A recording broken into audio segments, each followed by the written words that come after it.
por favor, Atos, capítulo 1. Amém?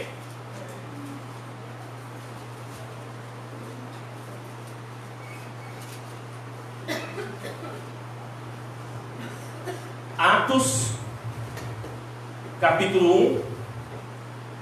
Fiz o primeiro tratado, ó Teófilo, acerca de tudo que Jesus começou, não só a fazer, mas a ensinar, até o dia em que foi recebido em cima, depois de ter dado o mandamento pelo Espírito Santo aos apóstolos que escolhera, aos quais também, depois de ter padecido, se apresentou vivo com muitas e infalíveis provas, sendo visto por eles por espaço de 40 dias, e falando do que a respeito do reino de Deus. Estando com eles, determinou-lhes que não se ausentasse de Jerusalém, mas que esperassem a promessa do Pai, que, disse ele, e de mim ouviste, porque na verdade João batizou com água, mas vós sereis batizados com o Espírito Santo, muito depois desses dias. Aqueles, pois, que se haviam reunidos, perguntaram dizendo: Senhor, restaurarás nesse tempo o reino de Israel? E disse-lhes: não vos pertence saber o tempo ou as estações que o Pai estabeleceu pelo seu próprio poder, mas recebereis a virtude do Espírito Santo, que há de vir sobre vós, e ser-me-eis testemunhas tanto em Jerusalém, como em toda a Judéia e Samaria, e até os confins da terra. Vamos ler todos o versículo 8, agora, todos juntos, 1, 2, 3 e já. Mas recebereis a virtude do Espírito Santo, que há de vir sobre vós, e ser-me-eis testemunhas, tanto em Jerusalém, como em toda a Judéia e Samaria, e até os confins da terra. Amém. Ascensão de Jesus. Meus irmãos, esse texto, ele fala de Jesus, ele fala da obra da igreja, ele fala do Espírito Santo, ele fala como que é a vida no primeiro século e até agora que nós estamos no século 21, onde nós servimos ao Senhor. Nós vemos uma coisa, primeiro, que Lucas escreve esse texto e nós aprendemos algo com Lucas. Lucas tem uma preocupação que alguém entenda a palavra de Deus, que alguém entenda do Evangelho, que alguém receba o Evangelho. E eu e você precisamos ter essa preocupação, eu e você precisamos ter essa percepção, para que as pessoas venham conhecer o Evangelho, porque o Evangelho é o poder de Deus para salvar, o Evangelho é mudança de vida, o Evangelho é o passaporte para o céu, o Evangelho é cura para o ferido, é cura para as emoções, é mudança de vida. Glória a Deus, aleluia por isso, porque o nosso Deus é um Deus de poder, é um Deus que faz coisas maravilhosas, o nosso Deus é um Deus de milagre. Só que esta mensagem, esta carta, esta situação que Deus entregou, Ele deu a responsabilidade a mim e a você a levar as pessoas.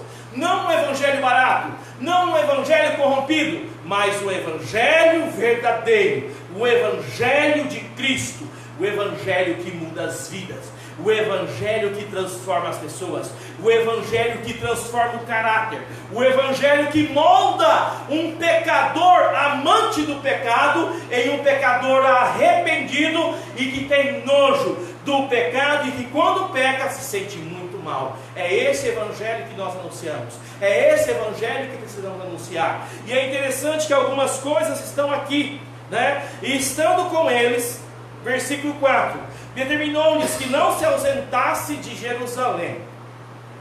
Jesus, nós vemos que Jesus, quando vai dar a sua ordem, nós vemos que Jesus, quando vai fazer alguma coisa, ele tem uma ideia, ele tem uma organização. Então nós vemos que nas coisas de Deus existe uma organização. Então você quer pregar o Evangelho, você quer ser uma testemunha do Senhor, você quer viver para o Senhor, você tem que ter uma organização. Você precisa organizar do seu jeito, naquilo que você pode. Quando eu falo do seu jeito, segundo as suas condições, tá? Não quer dizer de qualquer jeito. Tem algumas pessoas que têm vivido o Evangelho de qualquer jeito, e não é isso. O Evangelho é mudança de vida, o Evangelho é divisor de águas. Nós temos vivido uma época em que o evangelho genuíno tem se perdido por algumas coisas, que eu vou falar agora. Fazendo um parênteses, nós vivemos na pós-modernidade. Você vai falar assim: ah, pastor, você vai falar novamente da pós-modernidade? Vou, porque eu tenho visto como que a pós-modernidade tem mudado a convicção das pessoas que têm o evangelho. Ou seja, tem apresentado o evangelho no mínimo estranho. Porque hoje, depois da queda do muro de Berlim, para alguns outros autores colocam outra época, né? Mas vamos pegar aí década de 80, se tem aí a questão da pós-modernidade. E uma das características da pós-modernidade é: eu tenho direito de ser feliz. Ninguém pode tirar o meu direito de ser feliz. Um outro ponto que eu vou falar da pós-modernidade: não existe verdades absolutas, tudo depende. Então não existe uma religião ou uma verdade, melhor dizendo, uma verdade que está lá na nossa camisa que nós fizemos na igreja. Qual versículo está lá? Jesus é o caminho, a verdade e a vida. Para a mentalidade da pós-modernidade, diz o seguinte: que Jesus é um dos caminhos, é uma das verdades e é uma das vidas. E alguém pode ir por ele ou pode ir por outra pessoa. É assim que a pós-modernidade lê este versículo. Ah, pastor, não é assim. É. E como isso às vezes tem entrado em nosso meio, na nossa conduta, que nós temos vivido o evangelho e nós somos pressionados para viver o evangelho, que se você, se eu não estiver feliz, tem alguma coisa errada. Irmãos, nós acabamos de ter um momento aqui na igreja que nós glorificamos ao Senhor pelos milagres que Deus tem feito. Por exemplo, na vida da bebezinha Ana Vitória. E nós clamamos ao Senhor que Ele possa produzir mais milagres. Mas entenda uma coisa: viver diante do Senhor é ter problemas, sim.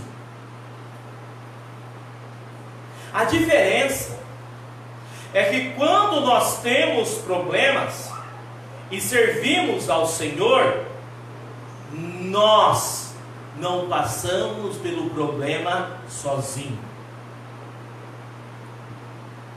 Tu estás comigo, a tua vara e o teu cajado me consola.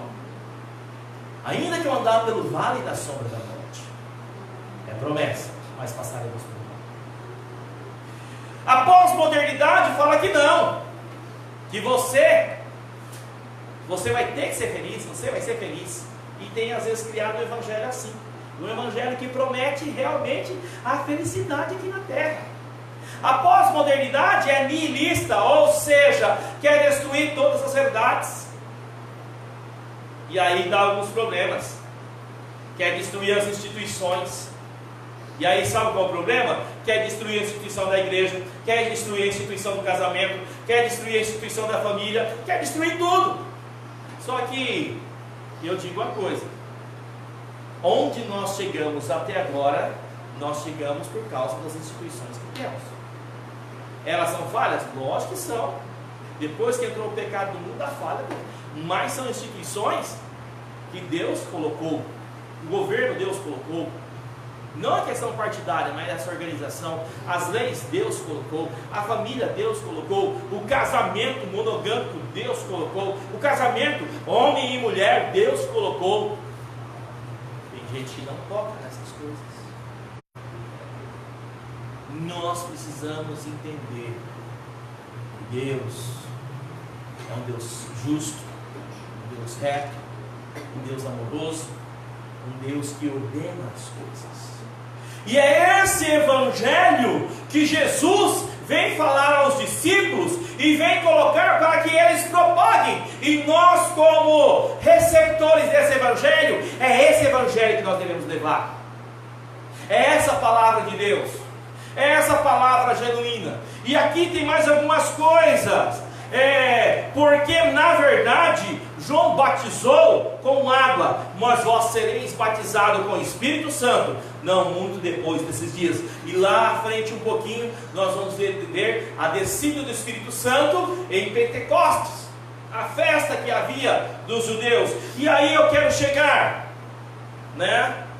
que desde aquela época já havia o problema de entender a mensagem de Jesus. Aqueles, pois, que se haviam reunidos, os discípulos que ali estavam, perguntaram: Senhor, restaurarás neste tempo o reino a Israel? Então aqui já tem um pezinho dos pensamentos da pós-modernidade, porque o homem é assim.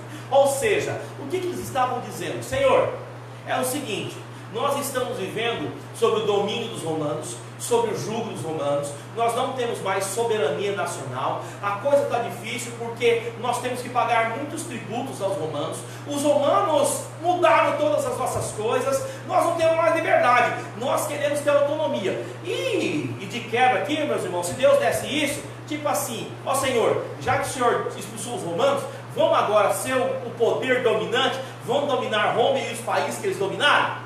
Era isso que esses discípulos queriam. Mas aí Jesus vem dizer a nós e disse: não vos pertence saber os tempos ou as estações que o Pai estabeleceu pelo seu próprio poder. Não te pertence, meu irmão, minha irmã, saber algumas coisas que está no domínio de Deus. E aí, não pertence a mim algumas perguntas: por que isso, por que aquilo, por que não foi assim, por que não foi acolá, por que eu não estou tão feliz, por que eu não estou tão feliz, Felicidade é uma coisa efêmera, passageira, que dependendo para alguém pode ser algo muito bom, para outro está faltando tudo na mesma situação. Então é algo que a gente poderia falar aqui muito tempo sobre a questão da felicidade. Mas eu quero dizer, meus irmãos, que aqui vem: não vos pertence saber as estações que o Pai estabeleceu pelo seu próprio poder. Não pertence. E aí eu quero dizer algumas coisas. Nós não sabemos, nós não temos todas as respostas, e nós não vamos ter todas as respostas, e nós teremos dificuldade em algumas coisas, sim, teremos dificuldade com algumas coisas, sim, e Deus vai abençoar, às vezes nós passando por esse vale, nós passando por essa dificuldade, e Deus não vai tirar nenhum de nós dessa dificuldade. Talvez Ele tira, talvez Ele não tira, talvez Ele deixa você pela metade e lá na frente tira. E por que isso? Não sei, nós não sabemos. Mas o que nós sabemos é o que está no próximo versículo. E Jesus fala: mas essa conjunção é uma mudança de conversa. Olha, isso que vocês estão querendo saber, isso que vocês estão perguntando, isso pertence ao Pai, é a Ele que estabeleceu, não é agora com vocês. Mas eu vou falar agora o que é para você. Igreja, eu vou falar o que é para você. Pastor, eu vou falar o que é para você, pastor. Irmão Gessé, eu vou falar o que é para você. Irmão que está aqui, vou falar o que é para você. Isso é para você. Mas recebereis a virtude. E algumas traduções falam o poder do Espírito Santo, que há de vir. Não tinha vindo ainda. Nós recebemos o Espírito Santo, amém? Amém. O dia que nós nos convertemos, o dia que aceitamos a Cristo, o dia que ficamos uma pessoa, tivemos um novo nascimento, esse dia nós recebemos o Espírito Santo. Alguns falam que nós não temos o Espírito Santo, prova na Bíblia, Tá? Eu não fico falando quem tem e quem não tem. Eu falo que eu recebi o Espírito Santo. E eu falo que a minha igreja, a grande maioria dos irmãos receberam o Espírito Santo. Porque no dia que você se converteu verdadeiramente, você ali foi selado com o Espírito Santo da promessa. E é isso que está escrito na palavra de Deus. Então, mas recebereis. Recebemos o Espírito Santo, amém? Amém. Você recebeu o Espírito Santo, então você tem esse poder. Recebereis o poder, a virtude do Espírito Santo, que há de vir sobre vós. Ele veio sobre você, amém? Amém. Você é o templo do Espírito Santo, glória a Deus. Amém. Nós somos o templo do Espírito Santo. E ser-me-eis, e sereis, o que? O que, igreja? Testemunho. Vamos parar um pouco para ser testemunho. Ser testemunha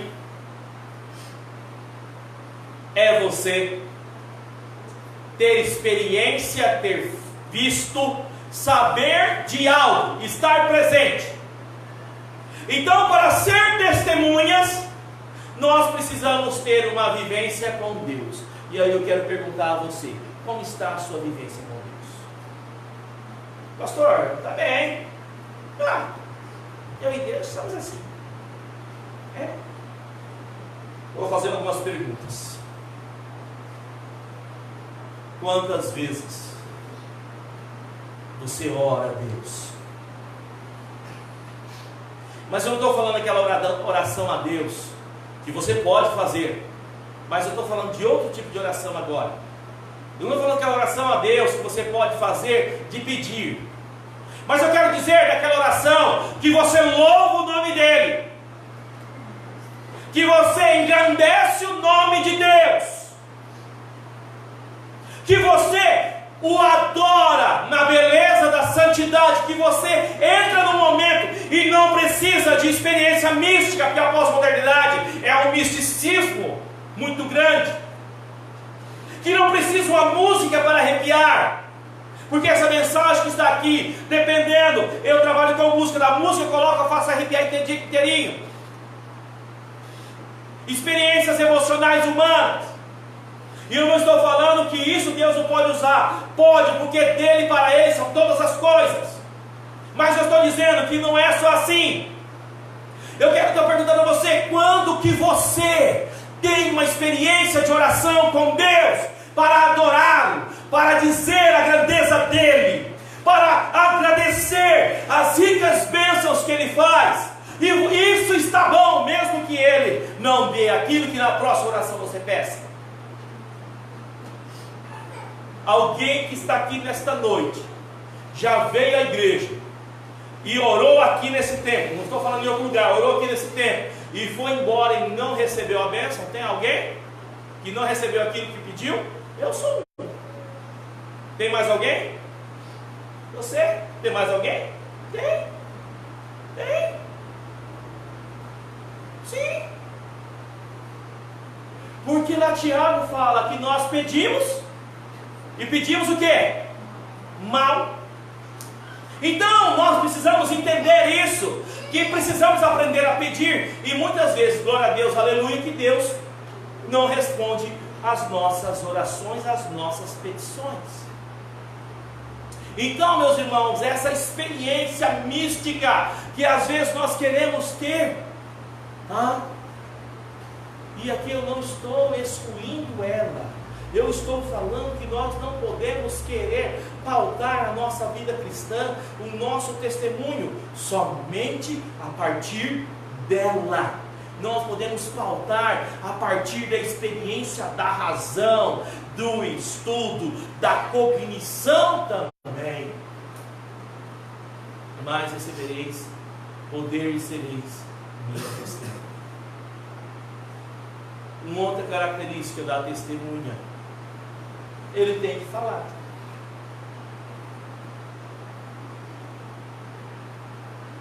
Ele tem que falar. Minha esposa já foi ao fórum ajudar, sendo intérprete para surdos. Não sei lá que situação que era. Mas aqui estão nossos surdos, que eles falam de uma maneira diferente. Se eles estão lá, eles vão ter que falar, vão se achar um intérprete, e eles vão ter que comunicar. Então a testemunha, uma das características da testemunha também é comunicar. Aí eu pergunto a você, numa escala de 1 a 10, qual que é o prazer seu de comunicar Jesus? Qual que é o seu prazer de comunicar Jesus? Você é o crente secreto? 007, 006, 005? Que você não comunica nada de Jesus? Não é? As pessoas nem sabem que você serve ao Senhor Jesus. Pastor, como que eu posso comunicar Jesus? Olha, se você é testemunha daquilo que Deus fez na sua vida, dá um amém quem tem certeza que vai para o céu. Amém. Testemunha é isso. Pastor, que jeito? Assim, meu amigo Claudemir, eu vou para o céu, sabia disso? Se ele falar assim, todo mundo vai. Todo mundo eu não sei. Claudemir, eu vou para o céu, sabe por causa do quê, Claudemir? Um dia eu fiquei sabendo que Jesus morreu na cruz. E Ele morreu para pagar os meus pecados. Olha, Claudemir, eu sei que eu peco muito, e é um negócio muito estranho, nem sei explicar direito, mas eu li na Bíblia, eu entendi, e Deus trabalhou no meu coração. O Espírito Santo falou para mim, que eu entendi que está na Escritura. Não foi só porque o Espírito Santo falou, realmente está na Escritura, que aquele que entrega a vida a Jesus vai para o céu. Aí se o Claudemir fala assim, daquele que não acredita, mas eu não acredito, eu já falo, problema é sempre que eu acredito, eu sou testemunha disso, eu vou para o céu. Você não sei onde vai não, mas eu vou para o céu. É disso que eu estou falando, é disso e de muitas outras coisas. Eu não estou falando de vem à minha igreja, não estou falando disso. Eu estou falando de testemunhar a Jesus. Eu estou falando de viver uma vida do jeito que Jesus viveria se estivesse aqui. Meus irmãos, se Jesus estivesse aqui e Jesus fosse convidado para um churrasco, vocês acham que Jesus iria? Sim ou não? Como que Jesus ia se comportar no churrasco? Se Jesus estivesse aqui com o seu corpo, Ele está aqui em espírito, mas se Ele estivesse na terra, Jesus fosse trabalhar de caminhoneiro, porque Jesus era o quê? Carpinteiro. Na época não tinha caminhão. Se Ele fosse caminhoneiro, como que Jesus ia se comportar como caminhoneiro?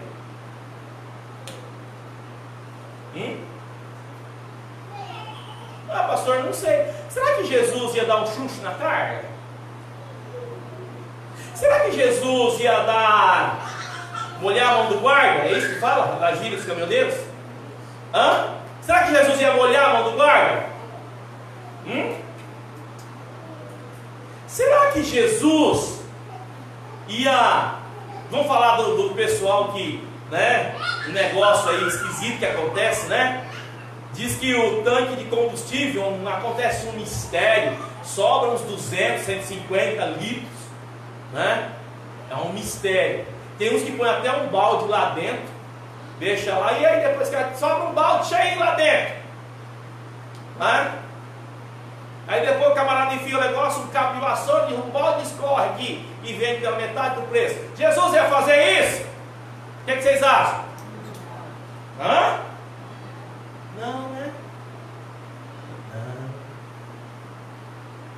Então ser testemunha de Jesus é viver como Jesus vivia. Se Jesus estivesse aqui, Jesus teria celular? Não, por que não? Todo mundo tem, O que acontecia? O que vocês acham? Agora falou assim, pessoal, Jesus está aqui, vivendo aqui. Será que Jesus teria celular? Eu acho que Jesus teria celular. Porque lá quando nós vemos a maneira que Jesus vivia, tinha todas as coisas. Jesus andava, Jesus trabalhava, Jesus comia, Jesus pagava imposto, Jesus ia no templo, Jesus fazia um monte de coisa. Jesus se comunicava, mandava recado, andava de jumento. Não é? Então eu acho que Jesus também teria um celular. Ó, pastor, o pessoal vai ficar meio, eu falei, esse pastor está sendo meio herético. Não, estou atualizando. Aí vou perguntar, como será que Jesus usaria o celular? Para pregar, para coisas boas. Jesus ia usar o celular para marcar encontro de infidelidade? Não, pastor, Jesus não casou. Eu não estou falando de infidelidade, estou falando um monte de coisa, meu querido. Tá? Sabe o WhatsApp? Zap, né? Que ali corre tudo quanto é coisa boa e tudo quanto é porcaria. Você acha que Jesus ia passar aquelas mensagens sacanas? Você acha que Jesus ia promover a maledicência? Será que Jesus ia promover o deboche? Será que Jesus ia aplicar golpe? Será que Jesus ia apresentar o seu corpo de uma maneira indecente nas redes sociais? Porque eu tenho quase certeza que se Jesus estivesse aqui, ele teria Facebook, Instagram, WhatsApp, mais um monte de coisa. Porque todo mundo tem. Como é que seria o Facebook de Jesus? Como seria o Instagram de Jesus? As fotos de Jesus? Pastor, por que você está falando isso? Porque eu estou vendo umas testemunhas de Jesus que, olha que, por exemplo, eu estou passando o feed, porque o pastor tem WhatsApp, o pastor tem Facebook, o pastor tem Instagram e não tem outras coisas que eu não consigo acompanhar. Mas tem hora que eu estou passando o Instagram aqui, ou o WhatsApp, alguma coisa assim, Jesus passa logo, não dá, irmãozinho, irmãzinha, não dá para ver essa foto, não dá para ver esse negócio, não dá para ver essa piada, não dá para ver isso aqui que esse irmão está compartilhando. Aí não vou excluir o pastor da minha rede social que ele está me patrulhando. Não estou te patrulhando não, tem tanta coisa para eu fazer, querido, que eu não dou conta de cuidar da minha vida, eu não vou cuidar da sua. Você já aprendeu que eu não fico cuidando da sua vida. Eu prego, eu acredito, como batista, na liberdade individual de cada crente. Então eu não fico te patrulhando. Às vezes eu aconselho. Se quiser ouvir, amém. Se não quiser, paciência. Eu aconselho. Tem alguns pastores que ficam na casa todo dia lá, falando, o que é isso? Não, eu não faço isso. E nunca vou fazer. Porque você tem a liberdade. Só que essa liberdade te dá uma responsabilidade. E essa responsabilidade depois você vai receber a bênção ou a punição por ela. Simples assim. E é assim que eu acredito. Nós estamos aí para ajudar, para ser bênção. Mas eu fico olhando como que os cristãos, e aí eu pego de uma maneira geral, por exemplo, se comportam. Eu falo, que testemunha de Jesus é essa? Se Jesus estivesse aqui, Jesus teria ido para a escola? Sim, porque Jesus na época dele, a escola era diferente. Mas sabia escrever, ele sabia ler. Com 12 anos estava lá discutindo com os doutores da lei. Jesus super inteligente. Eu acho que ele ia estar aí, talvez estudaria numa federal, né? Estaria fazendo aí os vestibulares da vida, né, irmão Márcio? Seus meninos lá estão na época do vestibular. Talvez você ia fazer o vestibular, todo lado, não é esse nome, está de Jesus. Ó, Jesus está disputando uma vaga comigo no ITA, né? Só que eu tenho visto as testemunhas na escola, que eu não posso nem falar o que essas testemunhas dizem. De hora que eu assusto, vendo esse povo com a Bíblia embaixo do braço entrando na igreja. Eu falo, não, não é. E aí alguém fala, é sim. Eu falo, não, não é. Porque não sai um versículo da palavra de Deus. Mais umas palavras que eu nem posso falar aqui. Uma, por exemplo, parecida com a palavra baralho. né? É baralho para cá, baralho para lá.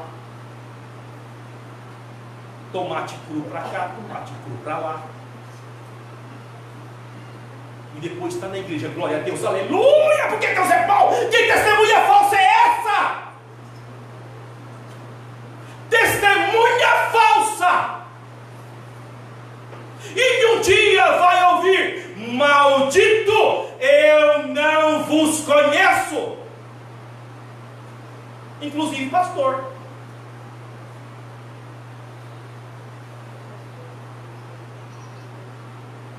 Porque se Jesus estivesse aqui, tenho certeza que Jesus também seria pastor, estaria na função de pastor. Isso sim seria. Vai ter um monte de pastor aí, fazendo um monte de coisa que não tem nada a ver com Jesus, enganando o povo para pegar dinheiro, inventando versículo da Bíblia fora de contexto para enganar as pessoas, ludibriando, enganando homens e mulheres, estragando casamento, um monte de coisa. Que testemunha é essa? Jesus estivesse aqui conosco, ele seria muitas coisas. Estivesse conosco assim, seu corpo fisicamente. Nós somos testemunhas de Jesus.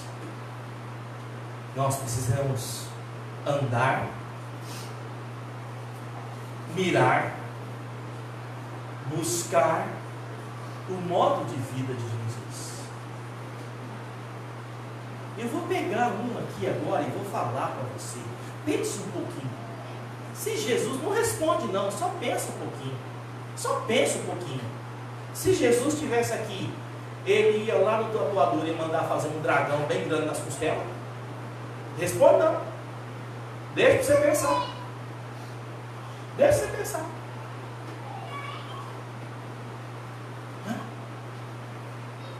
Então, meus queridos, nós precisamos entender essas coisas. Nós precisamos entender que nós somos chamados, mas recebereis virtude do Espírito Santo, que há de vir sobre vós, serem minhas testemunhas. E é interessante, tanto em Jerusalém, que cidade que esses irmãos estavam? Qual a cidade que eles estavam? Jerusalém. Então qual o conceito? Tem gente que quer ser testemunha em Jerusalém, sabe por quê? Está bem longe. Então tem muita gente que quer: ô pastor, eu quero ir numa viagem missionária, eu quero ir lá para o sertão, eu quero ir para a Bahia, eu quero ir para a África, eu quero ir, sei lá, para a Europa, sei lá, né? Ah, pastor, eu quero ser missionário, quero ir para a Disney. Não pode ir na Disney também, precisa, né? Mas, o que é a questão? Você pode ser lá fora, mas você tem que ser a testemunha, sabe onde? Nas pessoas, primeiramente, as pessoas que estão pertinho de você. Sabe onde eu tenho que pregar o Evangelho, tenho que testemunhar o Evangelho? Minha esposa, para minha filha, para o meu menino, minha Jerusalém. Eu não estou na minha casa? Eu estou na minha casa. Você sabe aquela história que eu já contei? O menino falou para o pastor, chegou para o pastor e falou: pastor, acha um jeito de meu pai vir morar na igreja. Como assim? Seu pai, falou o menino, né? Seu pai é uma pessoa, olha, tem um exemplo, é diácono na igreja, ele trabalha, ele faz todas as coisas, mas morar não, tem que cuidar de vocês lá. Não, pastor, manda ele morar aqui, ó, a gente vem para cá, acha um lugar para ele morar aqui, não precisa ter muito conforto não, pastor, nós queremos morar aqui. E o pastor ficou entendendo, querendo entender por que isso. Mas menino, mas por que a sua casa é muito boa? A sua casa tem muito conforto. Sua casa lá tem videogame, tem Xbox, tem tudo. Na igreja não vai ter nada disso, vai ter nem televisão. Não, pastor, traz a gente para cá. E aí o pastor perguntou: mas por que você quer morar para cá? Eu até penso, mas você tem que falar por quê. Porque meu pai, pastor, quando está aqui na igreja, é uma bênção, é glória a Deus, é carinhoso, vai passar a mão na minha cabeça, beija a minha mãe, não grita, é bonzinho. Mas pastor, você precisa ver o que chega em casa, panela cai, cachorro late, dá uns tapas na minha mãe, me chuta, falta comida e ainda por cima é vagabundo, pastor.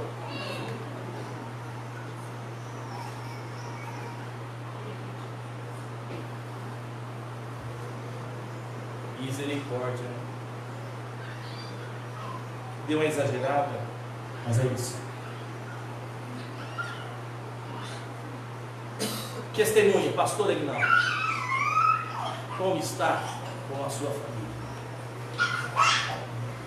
Como está com os seus vizinhos?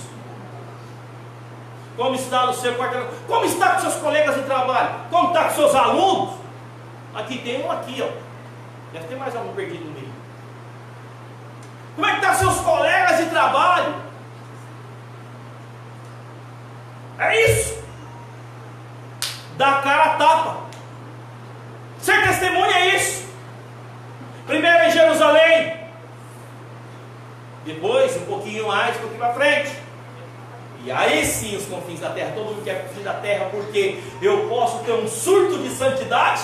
Jessé, em 2 semanas pregando o evangelho no Senegal, oro 25 horas por dia. Nossa, glória a Deus, homem de poder. Estou lá, sei que é 2 semanas. Beleza, voltei para casa. Dá uns tapas na mulher.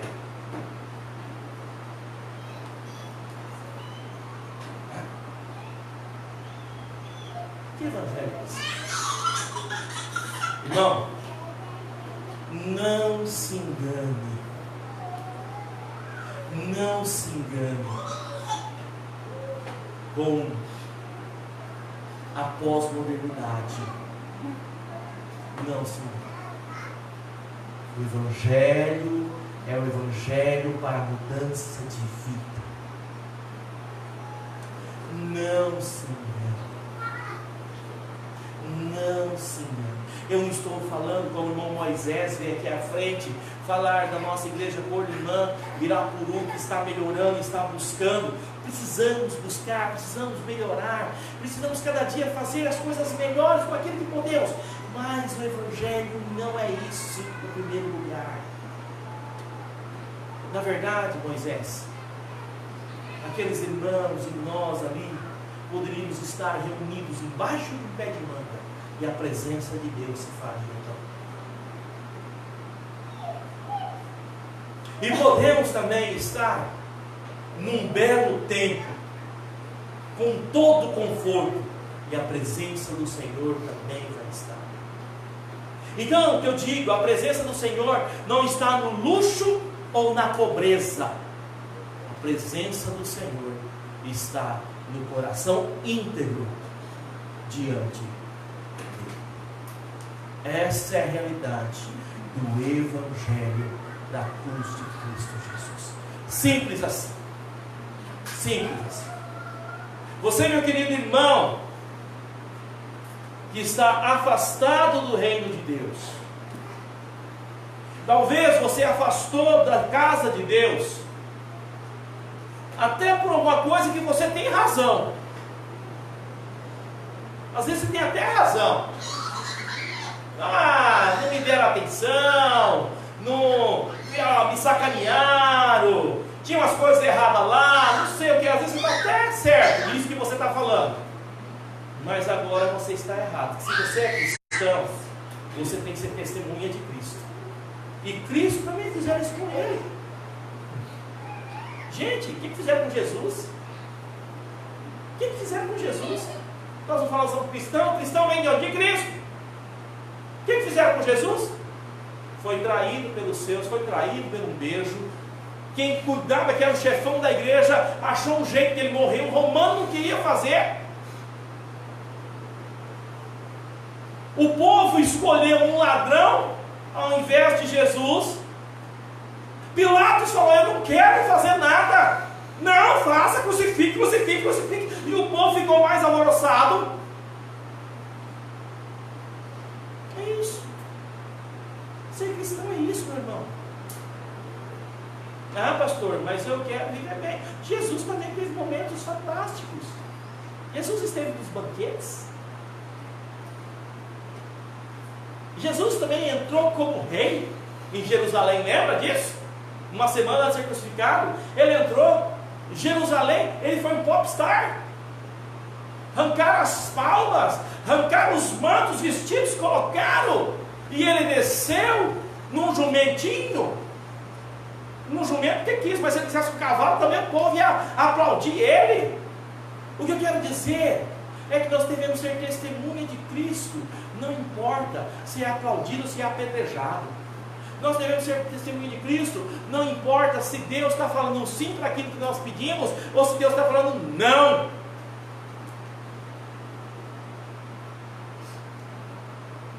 Eu pedi muitas coisas para Deus, e Deus me deu muitas coisas. Deus me deu para tudo. Vai pedir a Deus, oh, glória a Deus.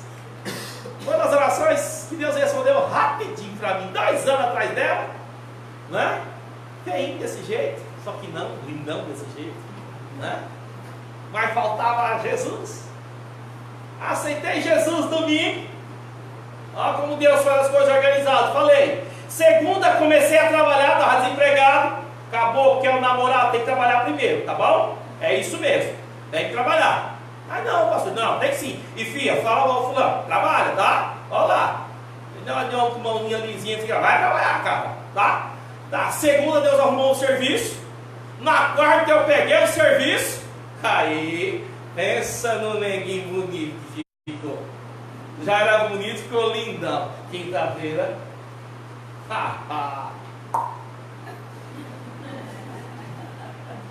Você já sabe. Comecei a namorar. Tá vendo, irmão Nilson? Porque eu sirvo a Deus? Milagre, milagre, milagre, irmão. Deus é Deus de milagre. E é um cabra Deus, como eu. Conseguir uma mulher bonita como essa, tira os olhos, faz favor. Tá? Eu glorifico a Deus sempre.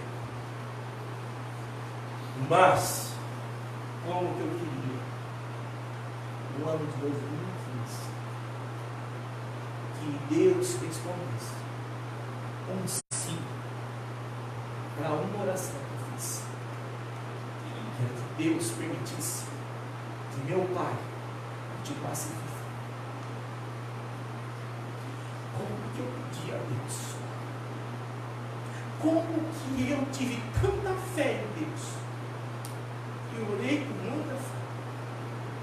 E orei. E muitos irmãos aqui já passaram por isso. De orar com muita fé, com crendo muito. Mas Deus me respondeu. E a resposta de Deus foi um não. Eu vim do seu pai. Eu vou levar. E Deus me levou.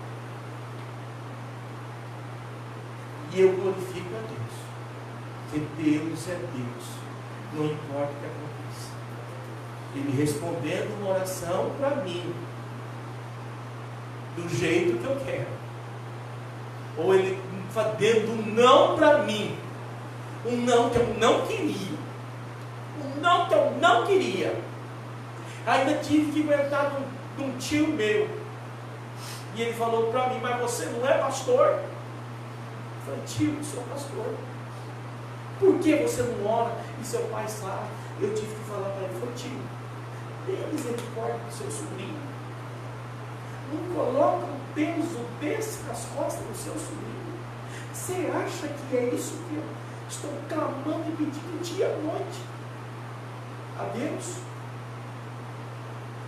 Mas antes disso, às 2 horas da tarde, meu pai faleceu às 5 da tarde, mas o pai vai morrer. O pai vai morrer. Deus está preparando o meu coração. É disso que eu estou falando. Você acha que a irmã Arcília, que é a pessoa com mais fé, com mais oração que a irmã Arcília? A irmã Arcília não orou a Deus para que fosse diferente? Nós mesmos oramos. Quanta saudade nós temos aqui. Quem conheceu o irmão Osório aqui, erga a mão.